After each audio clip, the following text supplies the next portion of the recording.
Hello, Sean Nicole. Welcome to the Fruition Podcast. Hi, thank you for having me. Welcome also to your roosters. Oh, and I forgot to mention before we just started, I wore my favorite item of clothing in honor of you and Kauai. It's from Kauai. It's this I love it. have you ever been to Lolo's on Kauai? I haven't. Do you know what part It's of the island? I'll have to look it up and send it to you, but it's this tiny little boutique and a very small shopping center on the north shore of Kauai. And blink and you'd miss it. Okay, I live North Shore, so I need to go check it out. Oh my gosh. Okay, cool. I'll send it to you immediately after this. So for everyone listening, Sean's a human design reader, Akashic Record practitioner, and a clairvoyant. Or do you prefer the term intuitive? I always wonder. For me, they're pretty indifferent. I actually because my intuition is normally interpreted through clairvoyance, but I think that term is weird for people. So that's why I use intuitive, but both work. But my intuition is clairvoyance. So they're both true. Yeah. Okay. Got it. We're going to get into more of the details of it later, but how much do you feel like that's so Raven? Are you having moments where intuition hits you and you have this vision of the future? What does it feel like having honed this skill and living in day-to-day life? Yeah, that's so funny that you would ask me that, because actually I have a mentor I work with now who you found me through, Nikki Novo. Yeah. Who I actually really resonated with originally, because she was like, I didn't see spirits as a kid. And that was definitely not me. I was not a kid who was why is Grant seeing ghosts? Not my vibe. And now actually, I definitely have moments where I also love That's So Raven, such a good show. I know. Oh my God. And I'll have moments actually, there's been a couple with my best friend while I'll have these weird premonitions.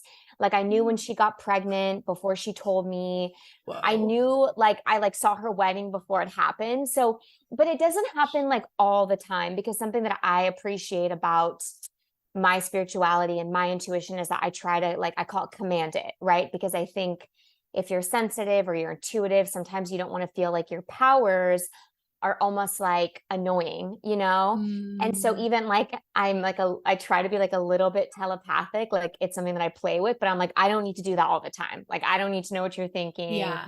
And I don't need to know what's going to happen to you. So sometimes I'm trying to shut it down.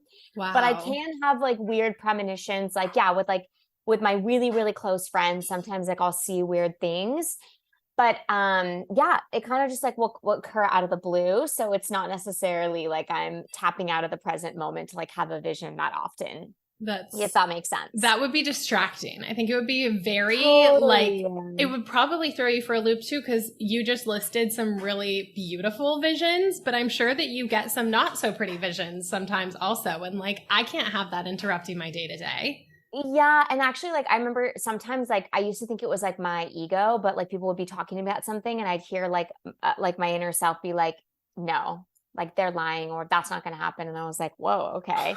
And then I'd be right. And I was oh, shoot. So yeah, stuff like that. I'm okay, I don't need to share it and I can cut it off. And yeah, it would be distracting. And I think not necessarily beneficial always. So. Yeah, that's so interesting. So when you were a kid, you didn't see visions, you didn't see dead people, but did you grow up in a spiritual household? Were you open to these kinds of ideas? I desperately wanted to be a witch when I was little. I think I am a little witch. Desperately, wrote down recipes for potions, wrote down spells. I was so into it. And I was very open to the idea of it, but you kind of grow up and get influenced by your surroundings and society. So I'm curious if that was ever a thought in your mind.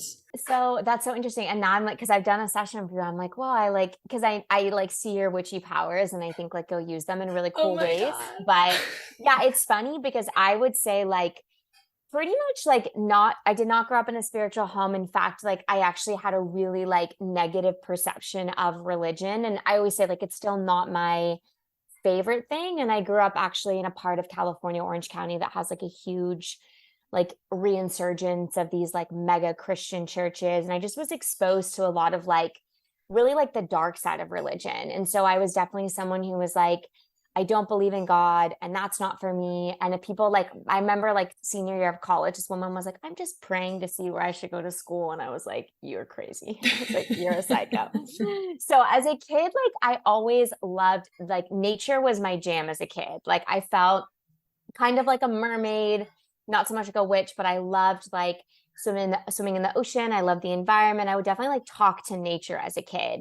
And that was kind of like, I think my original spirituality was just like this deep connection with nature. But I don't even remember feeling like I loved Hocus Pocus, but I didn't have any like particular sort of tendencies that were like spiritual or anything like that. Which is so interesting. But yeah, and my parents were not religious. Like my mom's definitely not. My dad grew up in a very Catholic family. So literally I joke, like he sadly passed away when I was 21, which is like the start of my spirituality. But like his best friend was just visiting Island and he's like one of my best friends now. And he was like, I need to know, did your grandma baptize you and not tell your dad? And I was like, no, like that never happened. But he's still like, my dad always thought that my nanny, his mom, secretly baptized us because she was like super Catholic, rosary beads, mass every day. And he was like, that's just not my thing. And that's not going to be my kids' thing. So yeah, I think my home was definitely not spiritual. And yeah, I think when my dad passed away, it was kind of like I just needed to like see beyond what is here because you have this like big experience where someone's there and then suddenly they're not. But I think this is where deep down we know that it's not that they're gone, it's just that they've changed form. And so that actually is what started my journey around like intuition and meditation and spirituality. And like, yeah, so it's funny because as a kid, like if you were to tell 8-year-old me that I was like gonna do this, I'd be like, but I'm gonna be a marine biologist or like. Very interesting. And you ended up studying environmental sciences at UCLA, right? So was that kind of, were the oceans, water, that was your thing when you were growing up? And then just like you said, nature and the environment, is that what you were focused on from when you were a little kid and then just kind of set your mind on that track? Yeah, I think that's such a like interesting thing for me to even reflect on because I had the benefit of being really good at school. I was always like a super academic kid. And so I kind of like, I played all the fields, right? Like I was good at every subject and was like, we'll see what happens. And then, yeah, I think I really focused on the environment because I love the earth. And I think, I remember like my dad actually took me to see An Inconvenient Truth, which people may hate, but I love that movie, especially when you're a kid, it really opens your eyes a lot. You're like, whoa, I never thought about these things. You start questioning. 100%, and you start to be like, okay, if I love this earth, like, you just start to like think deeper. But I truly believe like, and now my work is so different than what I thought it would be. I love helping people see like new avenues and pathways for career because I think when you're 15, like you don't know any better, you're just like, well, if I love the earth, then I either do this or I do this or I do this. So I focused there, but I had some red flags. Like I worked at like an ocean institute, the Ocean Institute in Dana Point, California, if anyone's familiar, every summer in high school. And I actually really didn't like it, but I think I was like too afraid to admit that because I was like, but I love the ocean. So, and I would try to like it. I would be like, well, I'll do this research or this research. Yeah, I actually ended up getting into like applying to like marine specific schools, like schools where I could like study abroad in the Galapagos. And then actually it was like a huge, like universal fateful turn that I ended up just being like, I'm actually just going to go to the best school I got into. UCLA is a great academic institution in the state of California. And so that's actually why I chose environmental science because the marine science program at UCLA is not good. And I shouldn't say it's not good. It just wasn't what I was looking for. So I was like, well, I'm going to do environmental science. And yeah, I think I was like, what else would I do? Like, I love the earth and this is my passion and this is my focus. And so I was like, let's just ride this wave. And so that's what I did. Then you studied abroad in Panama, correct?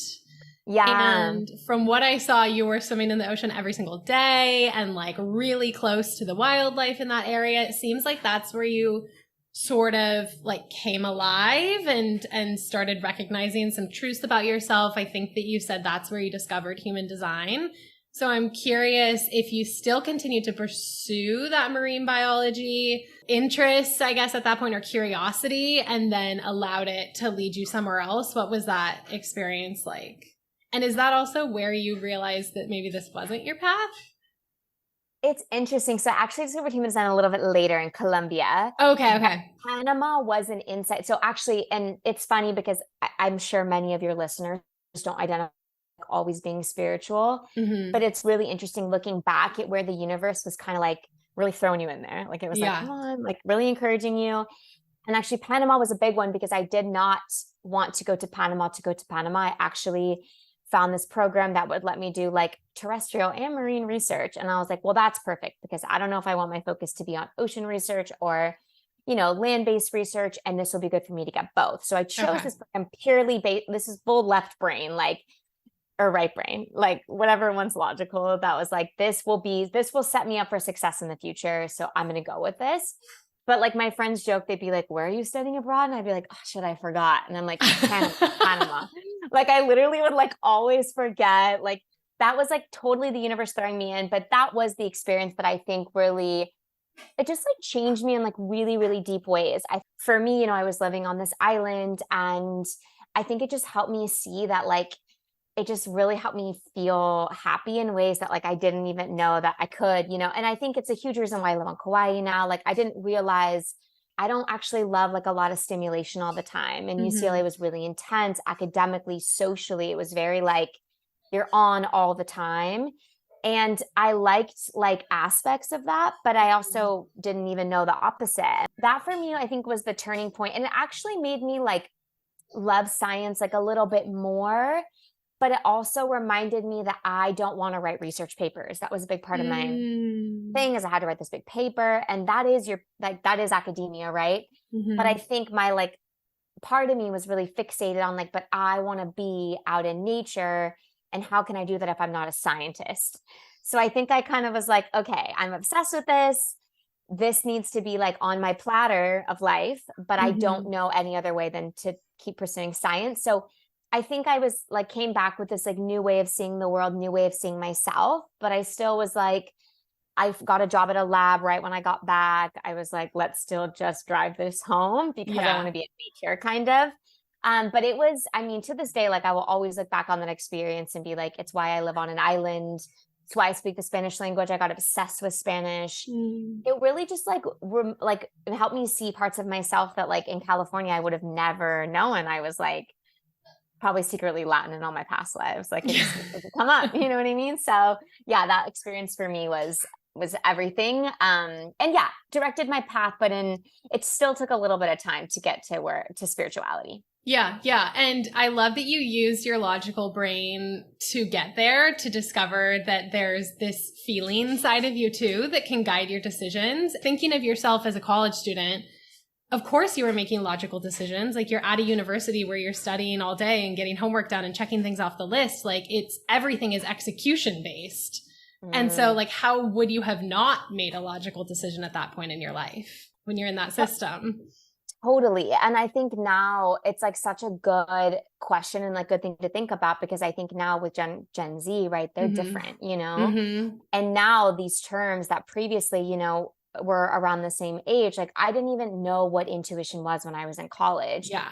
Most people going to college now, they know what intuition is, right? We have, social media definitely has its dark side, but it has its light side that, these terms, intuition, intentional living, like they've been largely popularized on these large social platforms. So I think the kids now entering college are going to be different. They know these things, and I think now we're at a really exciting like moment in time where like we now realize the importance of emotional intelligence and even like intuition in business, like these things are growing, and now we value them more, where I think we're learning to understand that like we cannot rely on our logical brain for everything. And there's scientists that study the intuition. It's not just this like metaphysical thing that we'll never understand. So get rewarded for getting good grades. And, we still have these very like strict narratives that it's so tempting to live by them. And we live by them until suddenly something wakes us up. Yeah. And it sounds like you were living by that reward system and those structures that were in place, seeking to get good grades, seeking to achieve. And what was your definition of success at that point before you went into this program at Panama? Yeah, it's interesting because I was, and it worked for me. You know what I mean? Like, I think a lot of people who are bad at school become entrepreneurs because they're like, well, if I can cuss, they're kind of like, fuck the system. You know what I mean? Like, there's a lot of people who are like dyslexic and really big names now who did poorly in school. And I think it's almost more of an incentive to be non-traditional. But I didn't have that. This system worked for me, right? I was like, I get good grades, I get into the good schools. Like, why would I kind of fix what's not broken in my mind, you know? So yeah, I was like really in that. And it actually really didn't come from my parents. Like, many friends used to joke that I had like a stoner's dream parents, but like I did. My parents, like, but I'm like the straightest lace like never Of in a million. course. My parents actually never really put pressure on me. Like, they were like, well, we want you to be smart. Like, maybe don't take out a bunch of loans, but like go have a good time, you know? So yeah, I think I just was really like, I was ambitious. I'm still ambitious. And I just loved working hard. I loved getting good grades. But I think success before I left for Panama, I was still trying to figure it out. Like, I think I was very committed to doing good things for the earth, and like nothing was going to change that. But I remember even my freshman year at UCLA, Universe was like still getting in there all the time. I did the seminar course where speakers came and talked about different like environmental fields, and someone from the EPA came and spoke. And I used to be like obsessed with working for the EPA, and he was like so boring. And I was like, whoa, this sounds horrible. And then the next speaker was this guy actually from Orange County who started this like farm to table movement. And I was like, this is what's up. I was like, this guy's cool. So I think I didn't have a definition for success yet. And my friends were already interviewing for consulting companies. And I was like, that's still not me. I was like, that's not the avenue that I want to take. And so prior to Panama, I think I was like, I don't know what this is going to look like. And then after Panama, I was kind of like, ideally I'll get to the rainforest. Was kind of all it gave me. Like, ideally I'll find my way to nature. So yeah, I'd say I still was in achiever mode, but it helped me realize that like, it's okay to want to be successful and still like love the earth, and still know that like, that can take precedent for me over like that was, it's so funny. The big dot for me was like, I don't have to like go get a job in Washington, DC because it's a good job. I can make my priority being out in nature, and I will work the job around that, if that makes sense. Right. Panama helped me do that. Totally. It put some of your values into perspective, and you recognize this lifestyle is really important to me. And this allows me to be, you know, the most myself that you had been to that point in your life. That might come at the cost of a higher salary or potential career opportunities, but you realize that was just as important, if not more important than those things at that point. Exactly. Yeah. Consciously, I didn't even realize that, but yes, that is exactly what I did. What's interesting is you ended up working in tech in San Francisco. So bridge that gap for me a little bit. Totally. And it's funny because, like the dots super connect, and I did have the privilege, like, so I did end up working in nature. I actually got a job at the Smithsonian Tropical Research Institute, which was like a huge opportunity, you know, like it's very like weird way to do it, because most people, you need to be getting a master's or PhD. I snuck my way in there, and I worked in the rainforest. You know, I like kept my promise to myself. I was working in the rainforest for about 6 months. And that's when I was like, okay, I actually kind of have hit my max here. Like, I was like, I don't really want to do academia. And it was so fun, but I also was like, I don't need to like feel like I'm going to get bit by a snake every day. You know, I literally was just saying, was that telepathy? Because I was like, snakes. Yes.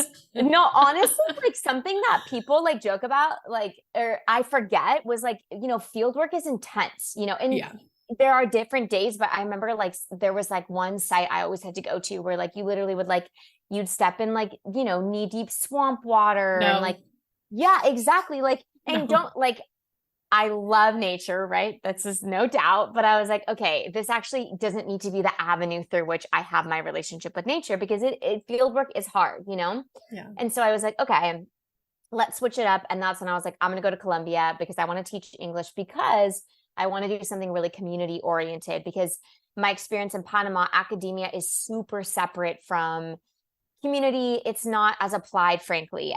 So I moved to Columbia, taught English, was there for a year and a half, and it was like the time of my life. What motivated me to go to San Francisco was actually because I was like, I want to see what like an actual, like really functioning company looks like. My master's at the time. So I was like, I want to like see a functioning company. And I do love business, right? I didn't know it at the time, but like I love seeing like how companies come together, and I love like exciting products. So I actually was like sought out tech because I was like, I want to be able to see what this looks like, live in the US for a bit. And it just was really like the perfect place for me at the time to like learn, grow, and evolve. So yeah, like it was quick. I realized, I was like, okay, I love seeing this. It's not as functional as I thought it would be.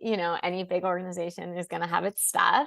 Even doing your session, like so many souls can find a ton of fulfillment in the right sort of environment, because it might be corporate, but there's actually so much fulfillment and joy that can come from that environment.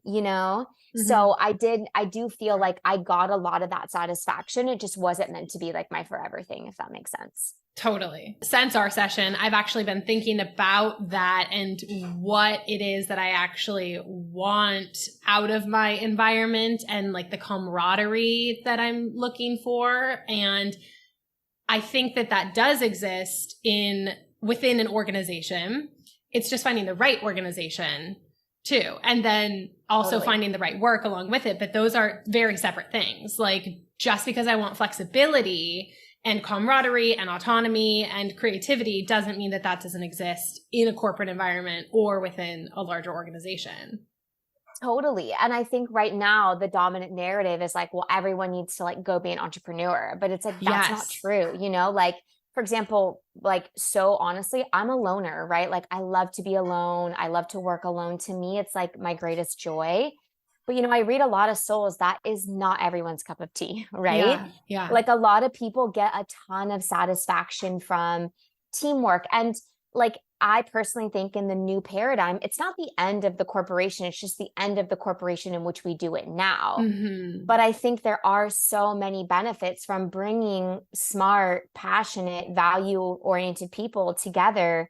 That can really be a jackpot. So for sure, I think right now we're so quick to be like, okay, well, if you work in corporate, you're unfulfilled. And that's so untrue. I think tech is trying to say, like, we want you to feel like you can be yourself here. Is it always done right? No, but I think the sentiment is there. So it also helped me see like so many people, they love that environment. They thrive in that environment. I just discovered that I don't, but I'm so glad I did it. Like I learned so much about myself, and I learned so much about other people and, work. And so, so many people can and will continue to find fulfillment in a corporate setting, guaranteed. Yeah. I think that I'm glad that you brought up entrepreneurship. And I actually was going to ask you about that related to my own session, because one of the things you mentioned to me was make sure that you're prioritizing or seeking out what you genuinely want, as opposed to what that person over there might want or has. Make sure that you're really focused on what it is that you truly want. I want people to think, what about entrepreneurship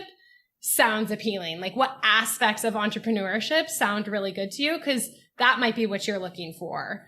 Yeah. And that's actually why like I love my work, because I call it the soul alignment session. I say my work's about the soul, because the most important thing as an individual is figuring out, okay, what's my soul's path, right? Because anything that's sexy is seductive. But if it's not authentic to us, it's not authentic to us, right? So I think if like the core value of that person is to feel free, there are a lot of different ways to feel free.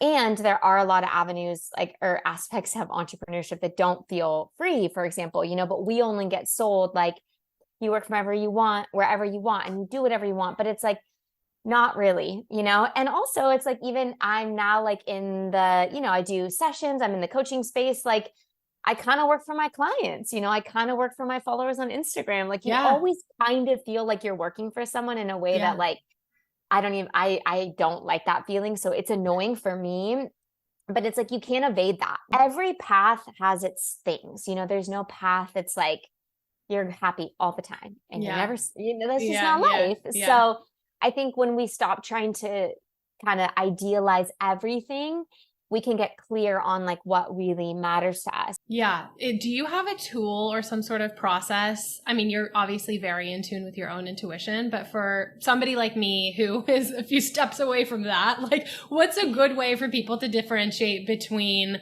what they see looks glamorous out there and so they think that they genuinely want it versus like deeply, genuinely, truly knowing that that thing is right for them?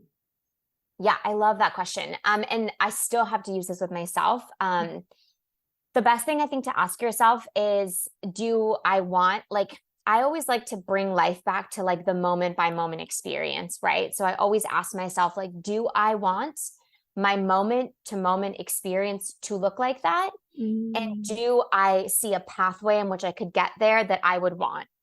Because that's another thing about entrepreneurship is you can like the end result, but you have to, the moment by moment experience of becoming an entrepreneur is you can do it any way that you want, but there are certain things that are non-negotiable, right? And I believe that like you could love the outcome so much that you're like, okay, I'm not stoked on law school, but I'll do it.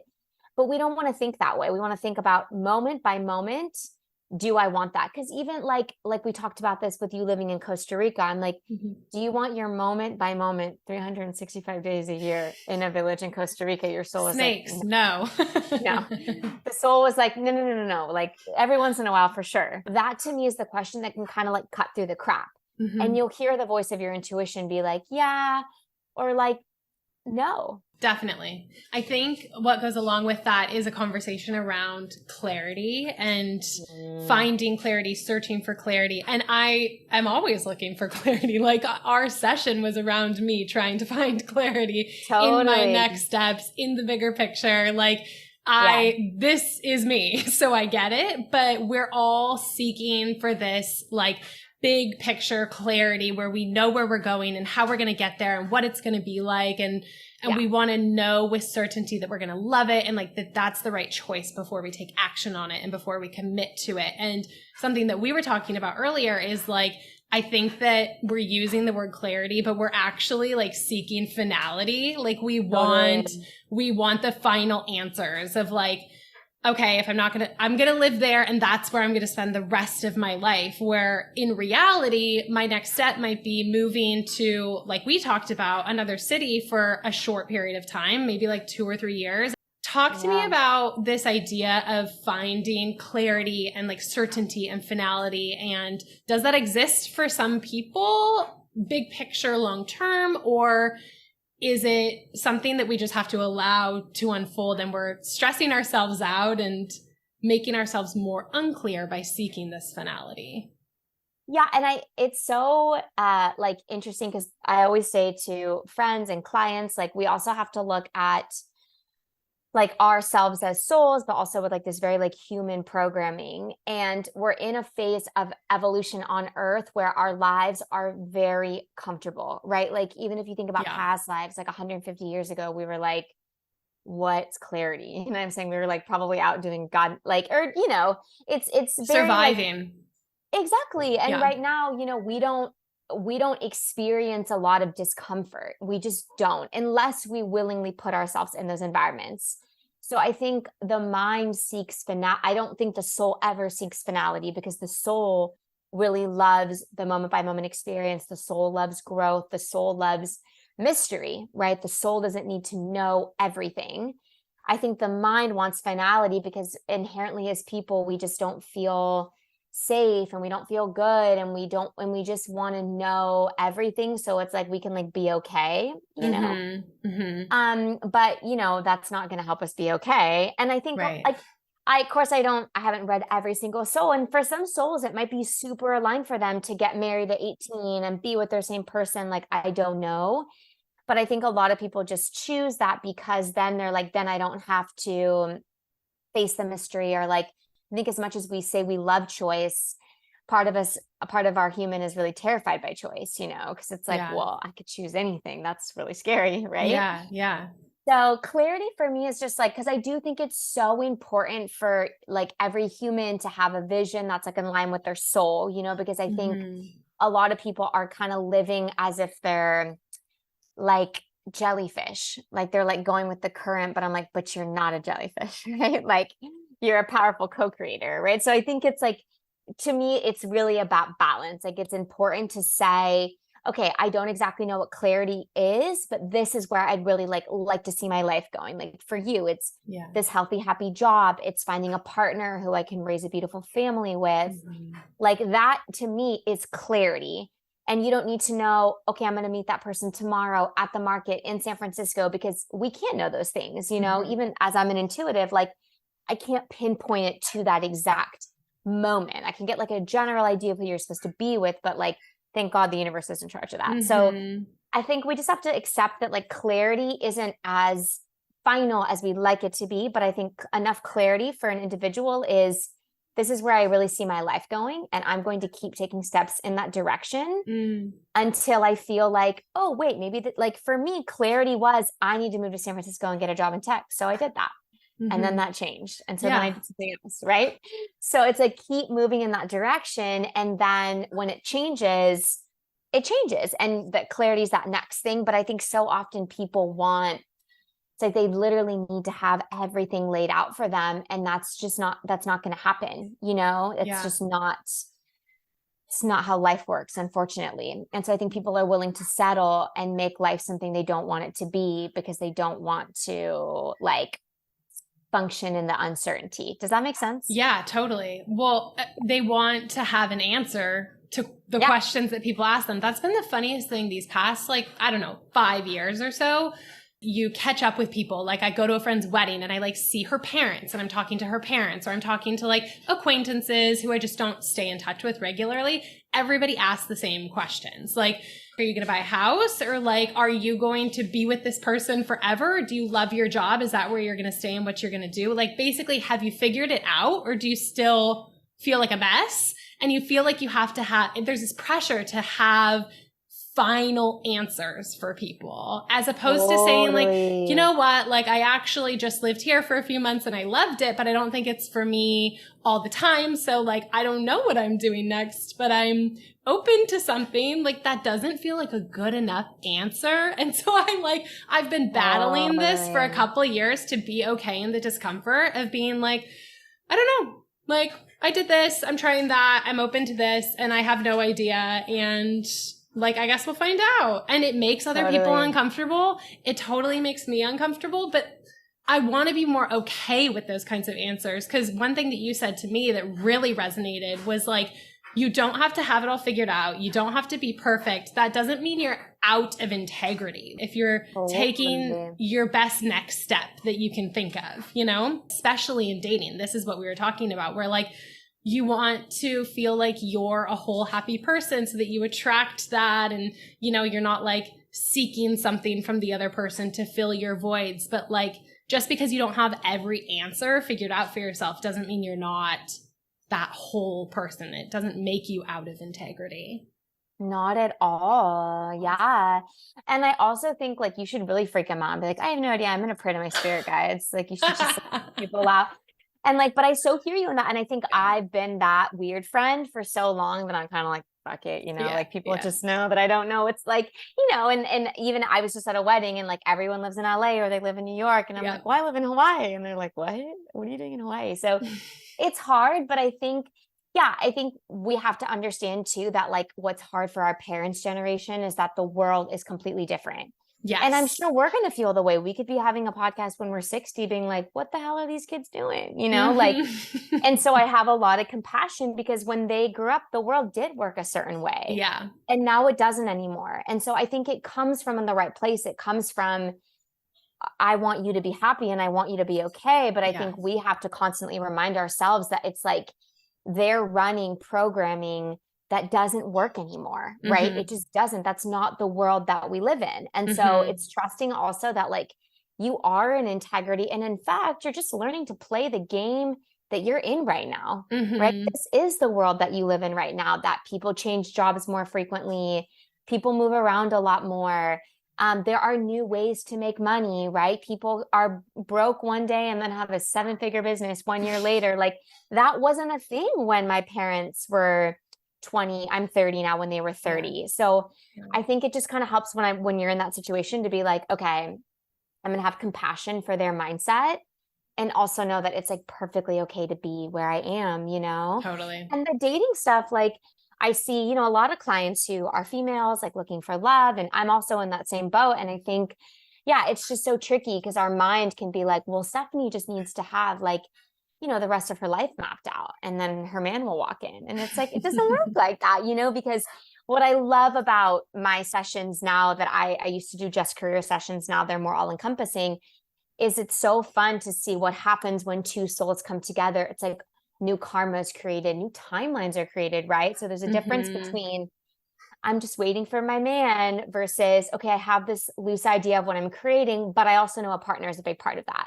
Yeah. So I'm going to focus my energies on, you know, getting out there, opening my heart, like we talked about with you, meeting the right people. And then I know that I'm meant to co-create with another person. And when that person comes in, things are going to be a little bit more clear, but it's not like I'm waiting. It's like I'm strategically planning with my soul. Does that difference make sense? Totally. Okay. Totally. Yes. Yeah. Yes. And that's totally what I saw for you. So I'm glad you said that. It's like, you're totally like ready where you are. It's just about trusting your flow and taking those steps that are going to make you feel even more aligned. Right. And that distinction between like having answers versus being in integrity, I had never differentiated or thought about the difference between those two. Like now I feel okay that I don't have any answers because I do know confidently that I am in my integrity. And like, that's where I can root in my confidence there. Like I feel great with who I am and where I am from that perspective, but like not from the perspective of having all the answers. I certainly don't, and I will never. So like, luckily no one does. Yeah. Thank God. And if they say they do, that's a huge red flag. Run. Yes. Really run. So something else that that there's so much dialogue about wanting finality around is purpose. And I'm curious, when you were working in tech in San Francisco, like, did you have a moment where you were like, this isn't for me, shoot, now what? Our generation has the privilege of like seeking career paths that incorporate our purpose, but it feels like a lot of pressure. Like you're never quite there. So like pursuing this purpose, did you feel like you were doing that when you were leaving San Francisco? Or how do you think about pursuit of purpose? And did you struggle with that yourself? Yeah. I mean, I just love all your questions because I think like, so multiple things. I think that now I believe in purpose in a certain way, but I think our soul is always trying to get our like human, like ready for that purpose. So I don't think that I was living my purpose, but I was getting ready to live into my purpose. I was learning skills and becoming the type of person who was more ready to like lean into her purpose, you know? So yeah, I used to feel like so stressed about that. You know, if anyone's in that phase, like the answer is always like that next right step, because at the time there were certain things that I was learning that were part of my purpose, but it wasn't the right time. Like even finding human design, I was like, this is so rad. But it wasn't years later that I would start to actually read the human design, you know? And so I think we have to like, I probably say this a lot, but I call it like eat your daily bread, you know? And like had my soul at the time been like, I really want you to apply to this international development degree, like I would have gone and I would have done that. But my soul wasn't telling me that. So I think what caused the crisis was that I was like questioning everything that my soul was telling me. And sometimes I think like our purpose is like, it shifts, but my purpose in Colombia was like, have a good time, right? Like I went to Colombia after losing my dad and just going through so much like really hard stuff in college. And all I needed to do was just like eat some fried food and learn Spanish and like have a good time, right? But like my mind hated that. So I think if you're in a moment like that, just ask yourself, like, what am I called to do every day? Like, what's my daily bread? And then make it clear, like, I want to find this deeper purpose. Like, will you show me what that looks like? You know, like there's this prayer from the Course in Miracles that's like, where would you have me go? What would you have me do? What would you have me say and to whom? So if I ever feel like a little bit stressed, I'll just say that prayer. And then it all unfolded, you know, like then I didn't feel like I was living into my purpose in San Francisco. Like that happened quick, where I was like about 6 months in, I was like, okay, I know how to do this job, but like, there's nowhere here that I want to go in this company. And so then I was like, okay, I want to start to figure out the next iteration of self and purpose. And so that's when I went to the next thing. I worked at a nonprofit. And that was perfectly in line with my purpose because I needed to have that experience to grow and evolve to then reach the next layer. So I think purpose is really so much more like multidimensional than we would want it to be. And I think the most important thing is just saying, okay, I can hold on to this North Star. Like at the time, my North Star would have been so vague. It would have been like doing something good for the earth and living outside. But like what I do now technically has nothing to do with the environment. Do you know what I mean? But it's my soul's purpose. So I think give yourself a vague North Star and then just kind of like keep taking those assignments and you're going to get there. But the purpose is not like, I actually forget what your grander purpose was, but it was about leadership, right? And it's like that you need more time, right? So give your soul that time. Like our purpose is unfolding. Focus on what life is serving up for you now and know that like you are going to get there, but don't sacrifice your values and your integrity and your basic joy and wellness. I think that is when the soul is like, we need to move on. Does that make sense? Totally. Okay, cool. And when I think about it from my own perspective, it's like, think that my purpose is, it's centered somewhere around like health and joy and play combined somehow. And like, does my day-to-day reflect those things specifically, like from a logical perspective?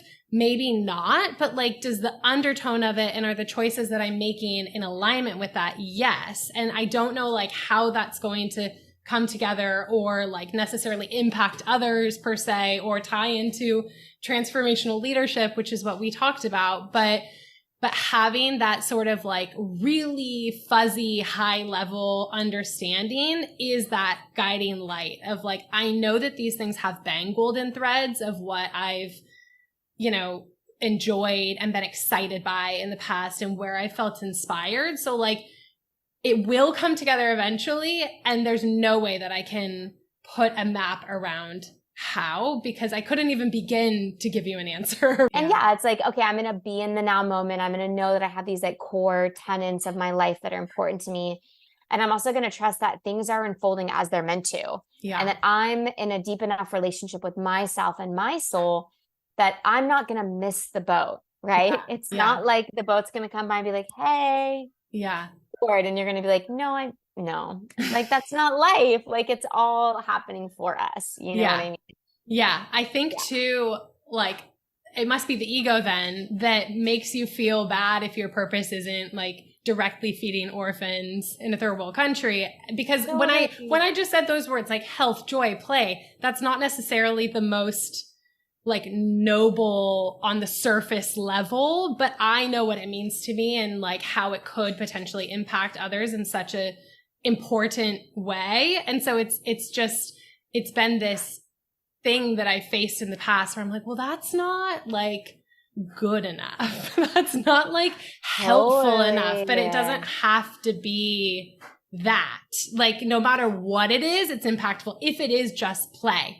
Totally. And it's fascinating too, because it's like, from a human design perspective, human design helped me tremendously with this, that like the most important thing is like the joy of the soul and the joy of the person. Because like, even when people talk about Mother Teresa, like Mother Teresa loved her work, right? And I'm like, no work is done rightly if not done in love. It's just not. So I could be like, I volunteer as tribute and I am going to go and work with orphans. But if I don't love it, I'm not really serving those orphans, right? I'm serving my own egoic idea that I need to be the savior that maybe I'm not meant to be, right? Yeah. That's what's so fun about the new paradigm is like, we're transitioning out of these like really just like strict labels of like, this is good and this is bad and this is serving and this is not. And it's like, okay, I need to feel like a fulfilled individual, a fulfilled person on this earth. And I can pursue that and still live in my purpose, Wow. I love that. Okay. So now could you give like a 2-second explanation of what Akashic Records are and how you even learned that and now read into it? And human design is a little more structured, like understanding the different elements of somebody's chart.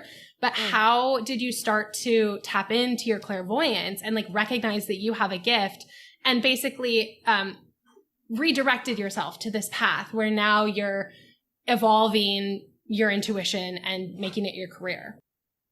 Yeah. So human design was, that unfolded after I had like the job at the nonprofit, and I was like, this is really not it. And then I was like, I will start a clothing line, which I still believe is part of my purpose, but a couple years, Love. it's not the time. But I was like, I'm so done working with other people. I am going to start a clothing line. And I moved to Argentina. So I got this like amazing flat, and I was like, I'm going to work on this clothing line. I'm going to study this human design. I had started to read human design because I was just obsessed. It was super passion oriented. I was like, I just want to learn everything about human design. And then Jenna was like, I'm going to basically announce readers, like recommend people. So I was like, cool, I will apply to do this, and then I'll make some money doing human design to fund my clothing line. And then basically it unfolded that like I became one of Jenna Zoe's readers, and Jenna Zoe's like a huge name in human design. For those who aren't familiar, she's incredibly gifted. She's amazing. And when I got selected to work for her, I thought there'd be like 100 of us, and there wasn't. There were like 15, and we launched during the pandemic. So right away I got clients. So that happened. Spent a couple years reading the human design. Genuinely, bottom of my heart, loved like probably 99% of my session. And I always tried to make it a little bit more like intuitive and insightful. And then I did a clairvoyant training. So I did a clairvoyant apprenticeship in 2020. I had a really profound clairvoyant reading before I even knew what it was. Someone was like, do this thing. I was like, okay, I'll do it. It was right when I was leaving Panama, and I had no idea what kind of business I wanted to start. And I had this like super profound session, and I was like, I love this. Kept in touch, and my mentor, or the woman who gave me the session, launched a training, and I was like, you know what? I just want to like do this. And this was where like I really felt my path unfolding, because even like my clairvoyant homework was like my favorite thing in the world. Like I would devour my homework, but it was like my life. I loved it. And like, that's the thing, is like, I love this work. Like I love it so, so, so much that like, for me, it's a joy to sit in meditation for an hour and study your chakras. It's like the time of my life. And so my clairvoyant training was where I really practiced the art of like holding focus, getting visuals, meditating. I've had so many influential teachers. Jenna Zoe was huge. She was like, you are really good at this. Focus here, you know, and even the chance to work for her. My clairvoyant mentor was the same. She like offered me a job 2 weeks into the apprenticeship, and I was like, doing what? She was like, being a clairvoyant. I was like, what? Like, shouldn't I practice? And that's something else I would say to anybody on the journey to like their purpose, is have really good mentors. Like it's okay to kind of wonder, like, am I good at this? Like, I think it's harder for women. We're not taught to really believe in ourselves like men are. But it just feels really good to have someone be like, you have something here, and like, don't let up on this. And I luckily had that all the way. So had my clairvoyant apprenticeship, put that into my readings. And then about a year ago is when I started to get a little bit tired of just my human design readings. And it took a long time for what I call the soul alignment session to like come together. I work with my now mentor, Nikki Novo, who brought up the Akashic records. I learned to read them in my clairvoyant training, but I hadn't really used them that much. And then to get into the Akashic records, essentially they're just like the records of everything that's ever happened to a soul. And every soul will have its own record, like area, and someone who keeps their records. So the way I see it, and everyone's going to see it differently, and this is really like weird for people who aren't used to this, because they're like, I'm making this up. And honestly, we don't know. Everything's an illusion. But the way I see it is like it almost looks like Hogwarts. So I have like a process of how I get into it. I'll talk to the records keeper. So before I do a session, I say, okay, I'd like to go to Stephanie's records. I'll talk to your records keeper. And then I go into your records, right? So I mean, I've never had anyone tell me no. Like, I think because I think the invitation is like, you purchase a session with me, right? Right.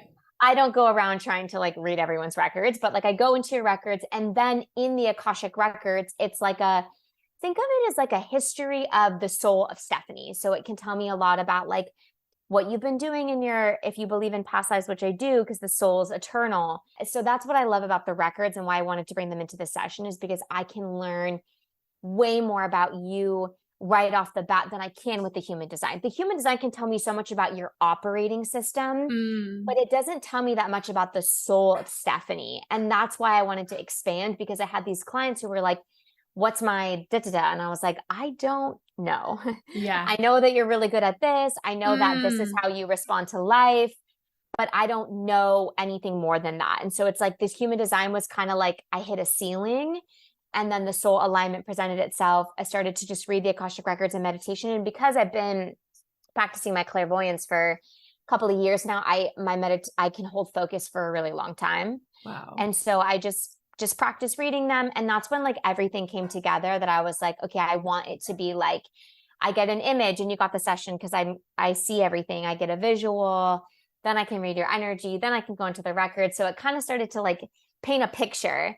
And that's really what I wanted. I was like, I want a session that like tells a story. I want it to really like create a lasting impression on this person. Let it be your anchor, because sometimes we need that. We're like in and out of alignment with our souls all the time. You know, we live in this very dense world. The earth plane is a very, you know, it's not easy out here. So we lose connection. So that's what I wanted in a session. And that's how it all came together, basically. Fascinating. I'm dying to know what my record keeper looked like. I'm just kidding. But like visually, like are you reading, like when you're sitting there in my meditation ahead of our session and you're going through my records, like are you reading something, or are you sitting there and you're getting kind of like flashes of images, or like when you're going through my chakras ahead of the session to see kind of like where I'm blocked, is it a sensation that you're feeling in your own body, or words that drop in? Like, how do you see what you then told me? So it's kind of a mixture. I mostly see images, or it's like cognizant, like I'll get messages. So there actually is like a specific prayer to open up the Akashic records. Like, for the highest good of all, can I access the energy body of Stephanie? I want to like access Stephanie. So then I see the image, and then I pull up your chakra body.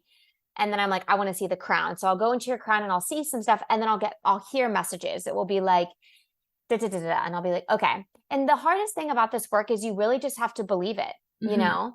And something I've learned as like a spiritual practitioner is you have to be okay that that person might be like, that does not land for me. Right. And it could be that will land months later, you know, and I think that's what most people, because we don't like to be wrong as people. And metaphysical work is really tricky because it's beyond the physical. Right. So it's kind of like, I remember the first time I did like a clairvoyant session, and I was like, what? I was like, I don't even know if any of this is real. Right. Like, I was like, I see all this stuff. What is that about? I don't know. And so I think now I've accepted that what makes someone a good reader is like, yes, I'm intuitive, but I'm really like committed to my own spiritual work. So I can understand a lot more concepts. And like, I feel like I can see more because I'm willing to go like deeper within myself.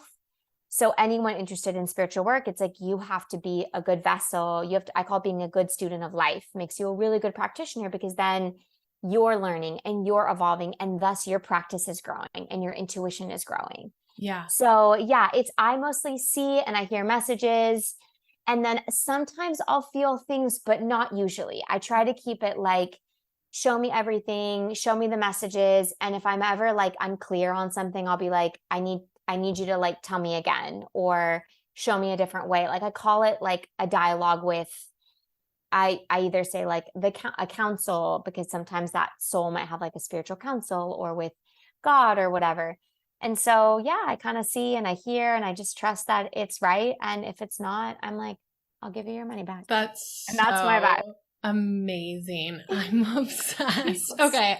2 questions. So yeah. Well, so many questions, but 2 right now. The first is like, so you mentioned timelines with me, talking about, you know, being okay with being wrong. Like, you mentioned timelines, and you said ish, you know, so that must be a message that you're receiving. Like, that must be part of the dialogue that you're having. But how have you kind of like developed your own confidence and trust in being potentially wrong? Yeah, I think the biggest thing is I don't make it about me. You know, like I kind of make it about, and like that's a big thing with my timelines, is I'm like, I need to know that this is like in the highest integrity for that person. Because if it's not, then I'm like, then there's no point in me sharing that. And I do think that most clients who come to work with me, like, timelines are so much about energy. Sometimes they're about, like, the world needs to get to a certain point. So sometimes they're not, but usually it's like a timeline is like, rough-ish because there's like a lot of free will involved. And for example, a client like yourself would want to know, how can I evolve, right? How can I do the things intrinsically that are going to like get me to this timeline, right? And that's the kind of client I want. I don't want a client who's like, well, when am I going to meet my husband? Yeah. I want someone who's like, okay, what type of person am I calling in? What do I need to know? Where do you know? So, yeah. and I've had a lot of readings that were completely wrong. And I'm still really glad I got them because I learned a ton and I felt like I needed to hear that and I needed to know that, you know? The most important thing is that you cultivate your own intuitive channel. But I think there's a lot of value in the work that I do because naturally people are really caught up in their day-to-day and their lives. They don't have the expanded perspective that I have because I'm not you. All I'm doing is hanging out with your soul for an hour. And then I'm like, okay, bye. You know, so I can give you a lot of insight that's way harder for you to get because you're trapped in a different level, not trapped, but you have a different perspective, right? Yes. So I think I just really have to trust that I'm like, if I get a message, it's for a reason. If a soul comes to me, it's for a reason. I'm not God. I'm not trying to play God. You know what I mean? I'm just trying to help people get back onto their most aligned path. And if I hear a timeline, I will share it. And I'll trust that that's for their value and for their highest service. And whether it's right or it's wrong, I'm like, Jesus, take the wheel, you know? Yeah, or totally. Whoever your version of Jesus is kind of how I do it. So yeah. If you had decided to take another job that your head was telling you rather than your heart or your soul was telling you to pursue, do you think that it would have come back to you in another form? Basically, the crux of the question is, can you screw it up? Yeah. And you know, what's funny is everyone has such different perspectives on this as they should, right? Like no, not every spiritual person is the same, but like, and I'm a student of this text called The Course in Miracles. That's really impactful for me. And there's this lesson that's, I will step back and let him lead the way. Again, I'm not religious. I don't love like him and stuff like that, but that's just what this book uses. And it's always says the end is made certain. You cannot fail when the goal is God, right? Which like God put that with like, my goal is my purpose or my highest timeline, whatever. We use like a bunch of terms. And so I think that like my spiritual perspective is also very like shaped by the fact that Earth is a planet that a lot of people come to because they learn. So they need to learn. I don't think you can screw it up, but it is not every soul's karma to come to Earth and live their most aligned path. It's not, right? Do I believe that every client that's going to come to me? Yeah. Like they're not going to find me if that's not their soul's karma. Right. But it's not, you know? And I think when you learn about Earth from like a spiritual perspective, because I do believe in like other planets and other there's evidence of this. For sure, this is not the only reality. This is not the only planet. This is not the only incarnation that our souls have taken, for sure. But I think like you can't screw it up. And I think that a lot of people are afraid that they're like, I could take the wrong turn. And I just don't believe in that. You know, like I really believe that had I stayed in San Francisco and I would have kept working tech, I honestly think I probably would have gotten sick. Like I think the soul will do something to kind of wake the person up. And so my dad passing away, I don't think it's why he passed away, but it was a huge one. It was kind of like, whoa, okay, we need to like reorient our entire existence. And so I think that you can't screw it up, but the soul will consistently do things to get you back on that path. And sometimes it's things that we might not like experiencing. So I had the benefit that the universe was like, that's a hard no. Like I was trying really hard and the universe was like, you know, right? Like I was getting 0 and I was putting out 100. So with the clothing line, like I got rejected from this incubator that I was obsessed with multiple times. The exact day I got like I just stopped applying. Yes, there are other avenues for me to start this clothing line, but I got my final no the same day Jenna was like, be one of my readers. And I was like, I'm just going to like go with the flow, right? Because I was like, I have spent so long on this and I don't feel like I'm getting any traction and I'm sad, you know, like I actually, I will talk about this more, but you know, like that rejection, perceived rejection was really hard for me. You know, I loved this clothing line idea. Like I was like, this is going to be my future and this incorporates all my passions. And you know, this was like my North Star. And I kind of felt like the universe was like, nope. So yeah, I could have like kept pursuing that, but then I think I would have gotten more no's or my body would have physically been like, this doesn't work for us anymore. So yeah, I really don't think we can screw it up, but I do think that we want to be a good teammate, you know? That also means like trusting when we get told no, that that's actually a good thing. You Mm-hmm. know, so it's like we can't get, I believe the universe is like infinite chances and infinite lifetimes. Like I really believe that like your soul will just keep incarnating here until it does its work. You've said that like you do feel like you're on your highest path right now, but it doesn't necessarily always feel super easy. Like it can still feel difficult and challenging. And you have to tell yourself that you need to sit down and focus on something for a period of time, even though you don't want to. Like it doesn't always feel like, you know, super joyful, flowy ease every single day just because you're on your highest path. So like, do you feel like you have confidence in that now? And I guess what does it feel like being on that path that you know is right for you, even though it doesn't feel easy every day? Yeah, no, I think that's so important because there's so much in the spiritual space around like flow and Yeah. alignment. And I don't disagree with any of that. But I think I have let that really trip me up in the past where I'm like, Mm-hmm. okay, well, and you know, I did have the very unique experience that I did get this huge universal green flag, right? The fact that I became a human design reader under the most famous human design practitioner in the world is like Yeah. a joke, right? Like talk about a green flag, Pretty right? So I'm incredible. like, Yeah. so I think like the most aligned path for me now, you know, I'm in a phase where my relationship with like my work is different and my soul is different. And I think it's right now things aren't flowing as I would like them to, but I also think it's because my human being, I distinguish between my human and my soul. Like Sean has like and I speak in the third person, I'm sorry if that's weird, but I'm like, Sean has like a lot to learn right now in order for her to complete these like bigger goals. And so I know that I'm in a phase where alignment for me looks like doing like hard work, as in like learning new skills and challenging old versions of my identity and all these things that like feel painful in the now moment, but the soul loves it because the soul is like, we're going for gold, right? So Mm-hmm.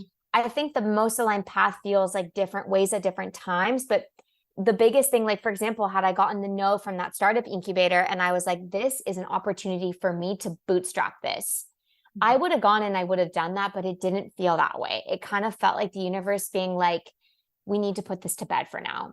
You know, you're on the most aligned path when you're like deep in your heart, you're like, I really believe in this. Like, that's a really big sign. You know, I really believe in this. And I feel like the timing is right. I just have some stuff to learn because there are people who they believe a lot in a mission, but like it's just a couple of years too early. Like, you know, you're on the path when you're like, even when days feel hard, I feel like I'm growing as an individual. I feel like I'm moving in the right direction. And biggest thing, I don't want to be anywhere else, right? I don't want to be doing anything else. I always ask myself that because I'm like, if you want to do something else, Sean, you should go do that. And I don't. And that's when you know you're on the most aligned path because you're like, yeah, this feels hard. That's when I think you know you're in the right relationship. It's Mm-hmm. like, yeah, it might feel hard, but I don't want to be with anyone else. I want to be with Mm-hmm. this person. Mm-hmm. You know this, having Yeah. a podcast, it's Yeah. not easy. No. You know what I mean? You have to No. learn how to like No. edit. There's so many Yeah. facets Yeah. involved and you're When I just spend all purely. day Saturday, I'm like, no, I don't really want to be editing all day on this weekend, but do I want to give it up? No, absolutely not. No part of me wants to let go of it. Yeah. Exactly. That is like, I think that's just like being smart and soulful. Let's marry them together. Smart Love and that. soulful, Love that. both. Love that. Yes. Okay, so final questions. Mhm. I am dying to know what you're looking ahead to. You just launched the soul alignment session. Yeah. So I call it, the tagline is discover how your soul wants to live, love, and work. So mainly looking at career and then romantic relationships in geographic location. But I recommend it for anyone. Like I can look at just one of those specific areas. If you're like, I live in San Francisco and I love it. Mm-hmm. I usually just like to do a little scan because I think the future is everyone connecting a lot more with the land where they live. As a, you know, I'm a huge environmentalist. So I think I love to even just see like the relationship with that soul and the land. And yeah, I really recommend it for anyone who wants to like just know their soul in a deeper way. And by that, I mean like feel more connected, feel more fulfilled, feel more like on track, even when they feel off track, right? Like we talked about, like, it's not like this check mark. It's like, I did a reading for someone who like, it's like she knew that she was on the right track kind of, but we just really had to like lay it out. And she was like, thank God, I feel like I know I'm in the right place, even when I have all these doubts. So I really just I want to help people get back into alignment with their souls. And that's essentially what this session does. I know a lot of people like might not know what that means, but I describe that as like, where you're supposed to be, essentially, even when it feels hard. That's how I'm going to describe it. So great for if you're in a career transition, or you're looking to attract a partner and you're like, maybe I want to move. Maybe you have all three going on. I've had a lot of clients that have all three. And I love this session. It really feels like it helps me make sense of my story. I did not even realize how much I was like following my soul when I was like, I'm going to go to Panama. Like I had no idea that that's what that was, So it feels like a culmination of like my story and my passions and my interests. So what I want to do is just like do as many sessions as possible and kind of just see like what I find. Like ideally in the next couple of years, like me looking forward, I really want to commit to this. I want to make it something that I grow a brand around and then turn it into like just like soulful living. So whether that means that and really like the soulful economy is really important to me. Like I want to, even now with AI and things like that, I want to make sure that we're cultivating a new idea of like what it means to work and how we work, like also really important aspects of like where I want the session to go or the work to go. So I don't really know yet. I'm committed to just like doing sessions and working with people and then seeing if that turns into like courses or even like I don't even know if like a podcast or a YouTube channel. But that's really where I want my focus to go. It's important to me to like grow it. And I want the work to just reach as many people as it can right now. Because I think it can help a lot of people. So Absolutely. That's where the focus is for the next foreseeable future until my soul's like pivot. But for now, it feels really good. It feels really aligned. And thank goodness, because I selfishly want to continue to come back to you for sessions in the future. I was like, can I do this quarterly? Can I I just wanted, it's nice to check in. And like you did a reading of each of my chakras to say like, you're a little bit blocked here. This would help you in feeling more connected in that way or having more clarity in that way. Like you gave such useful, actionable steps that I could take right now and gave me it just felt really supportive. Like you gave me such comfort that I'm not alone and that like you're here interpreting messages and there is, a connection to something higher and something greater. And that's like really, really comforting to me. And I'm grateful that you connected location, love, and career because there's so many who focus on one, which I understand. But in my mind, they're all so interwoven. Like you can't really separate them. And so I'm just really grateful that you are following your path and you discovered this and you put it together and you're offering it because it's already been hugely impactful to me. Thank you so much. Yeah, it's so funny that you would mention that because I spoke with a client this morning who was like my super muse for the session. He's like this amazing creative director, lives in San Diego, but I did a human design reading with me and then he did like a follow-up session. And then I was like, I have this new thing. I want to try it on you. And he was like, what the hell is this? Like right up my alley because I love skeptics. And he was the one who was like, you're talking about all these things that are really important. And he was like, you need to offer quarterly realignment sessions. Yes. And I was like, I should do that. Absolutely. I need to hear you saying that because I think of myself as almost like a spiritual doctor. Like sometimes you just need to go to the doctor and be like, you're good. Let's work out a little bit more. Let's switch And I'm like, I feel that way for the soul. I'm like, I just want to be with it for a bit and be like, and practicality is like my everything. Cause I'm like, I need to be able to like work with something. Yeah. So I'm like, thank you so much for saying that. Cause as a practitioner, it's like, of like huge importance to me. So I just thank you so much. And yes. Oh my gosh. Well, it's definitely working. Everything that you're doing, it's landing. Thank you. So I would just love to leave the audience with one resource that's really impacted your journey thus far. I'm sure that there's many. It sounds like you've done a lot of exploration. But if there's one that just pops into your mind, would love to hear it. And then a piece of advice for the version of you that was working in tech in San Francisco and just kind of had that momentary thought of, what's next and really like questioning how to figure it out. Yeah, I love those questions. I'd say for the resource, a book called A Return to Love by Marianne Williamson would be my biggest resource. It's basically a summarization of A Course in Miracles. Course in Miracles I love, but it's very dense and almost like biblical. Mm-hmm. But Marianne Williamson is running for president. She's really incredible. And this book is all about like returning our mind and our source to love, which is what we are. And I think it's really important for anyone who wants to live in an aligned way, because fear is a very persuasive and powerful force on the planet of Earth. So I love that book. That'd be my number one resource. And then I think if I could just talk to my 25-year-old self, I just would say to her, like it's all happening, and it all, like, I think I just really needed to believe that like life is good. Like it's easy to almost believe that like everything's against us. And I think we have to be realistic that like life will be hard, but life really wants us to win. You know what I mean? Like one of my favorite affirmations is like the whole universe is rooting for you. Like literally every tree, every flower, every bee. And that really, like, I wish I could just like instill that into her little mind so she could just be at peace, is what I would say. I love that so much. Yeah. Amazing. Okay. Well, where can everybody find you on Instagram? What's your handle? Yes, it is _Sean Nicole. I have a lot of impersonators, so make sure there's just one underscore. Oh. So just one underscore. And then my website is SeanNicoleM.com. My last name is Murphy.